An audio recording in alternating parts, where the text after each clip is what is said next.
For this first variation, we're going to do a hook from step and forward. Start with your hand placement. Your inside arm, the right arm in this example, goes on top of the pole, and your outside arm will hold the pole lower, around the elbow height, wherever feels comfortable and supportive. From here, step forward with your outside leg, then bring your inside leg forward in front of the pole, keeping that leg straight. Place it across the pole so you can feel the pole right behind your knee. Try to keep the hook as low as possible while still maintaining that contact behind the knee. When you hook, push your hips forward. One important thing here is to avoid leaving your booty behind the pole. Bring your hips forward as much as you can. I like to say think Michael Jackson, not Beyonce for this one. Now, bring your other leg up, bend it, and create like a little Dorito shape between your legs. Bring your feet or toes together behind you and try to keep your knees around the same level. For a prettier line, look over your outside shoulder. And to come out of the move, bring your inside leg, the right leg in this case, down to the floor, pivot, and continue into your next move or transition.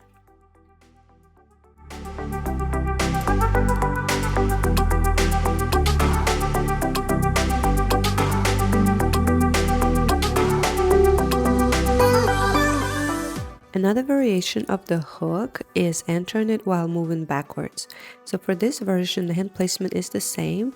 I just usually grab a little higher on the pole. Start by stepping in with your inside leg, which is the right leg here. From there, pivot on that inside leg toward the pole. As you pivot, hook with your other leg, which is the left leg. Because we're going backwards, the outside leg basically becomes the hooking leg. At this point, you regrip your hands a little higher if needed to give yourself more height. Then hook with the inside leg and give yourself a small pull-up on the pole, again, if needed. But this does help with the shape to look cleaner and make sure that your right knee isn't dropping lower than your left knee. If you're not able to pull up yet, that's completely fine. You can simply slide that inside leg down slightly so your legs still create that little Dorito shape between them, with the knees still staying around the same level. Bring your toes together in the back, just like in the first variation, and at this point you will also feel the pole sitting in your armpit, which gives you additional support. To come out of the move, place your outside leg down first and then unhook your inside leg to continue into the next transition.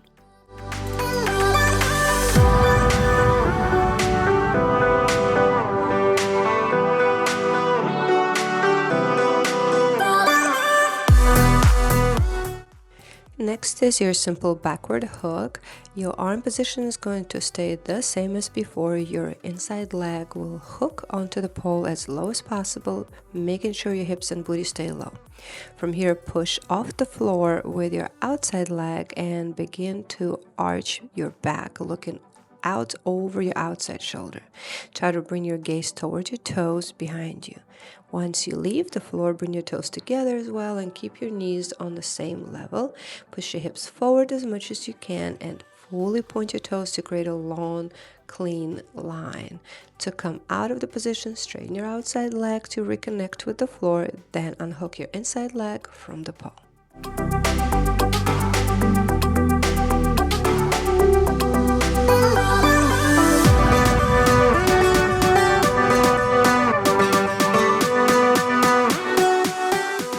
Next, we're going to work on what I call the hook switcheroo. This is basically a transition from the front hook into a backward hook. Before we actually switch between the two, I want to show you an extra tip on how to properly keep your knees on the same level and your hips pushed forward. So for this one, you're going to hug the pole with your inside arm, almost like the pole is sitting in your armpit. Your hands should be around your eye level and your outside arm will stay on top. As you can see here, your hips are pushed forward as much as possible. Your toes are touching in the back of the knee, and your knees are staying open.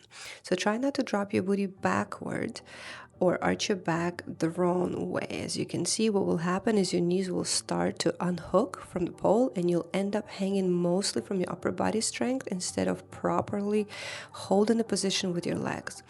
It also doesn't look as clean, and it makes transitions much harder. Now that we understand this position, let's move on to the actual switch.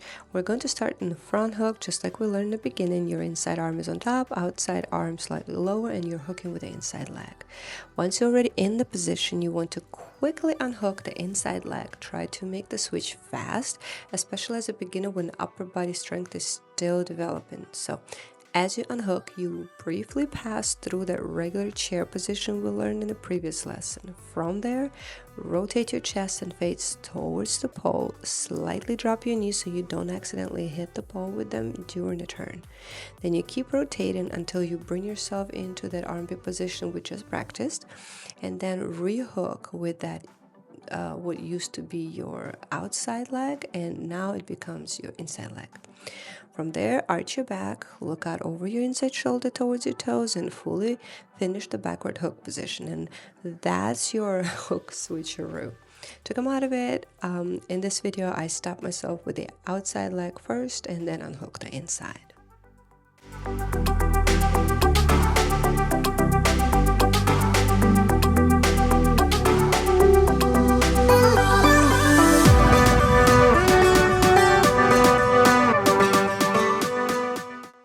Next, we're going to work on another hook variation, kind of like a model hook sit on the pole. So your arm position is going to stay the same. Inside arm on top, outside arm around shoulder level. This time you're going to hook with the inside leg much higher than before. You want the pole to sit securely in the back of your knees, so really squeeze and make sure you feel a strong grip here.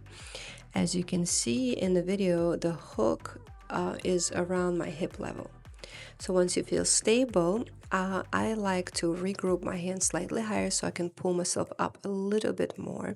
From there, push off with the outside leg and continue squeezing the pole tightly with your hook leg.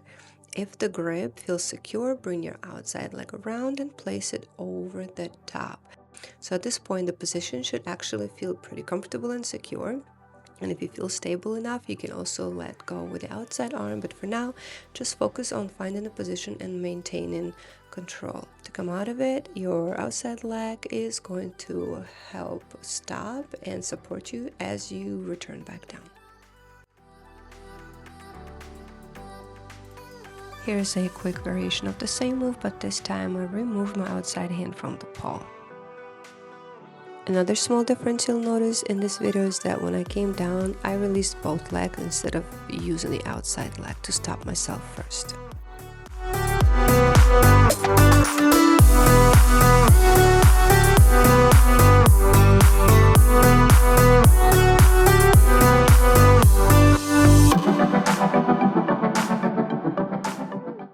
Now let's go over one final little combo using that last model hook sit on the pole.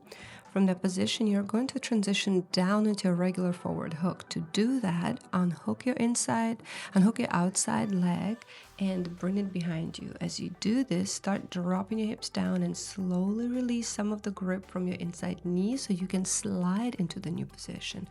The biggest difference here is your hip placement. So you want to push your hips as far forward as possible. Try to remember the feeling from earlier when both knees stayed on the same level. That's the same shape we're trying to recreate here. You almost create a little triangle or Dorito position with your legs before settling into the hook. So to come out of it, you can unhook either the inside leg first or both legs together, depending on what feels more comfortable for you and what's your next transition. And honestly, mine came out a little awkward in this video, so don't stress too much if it doesn't feel perfectly smooth right away. Pole is basically just controlled chaos with pointed toes.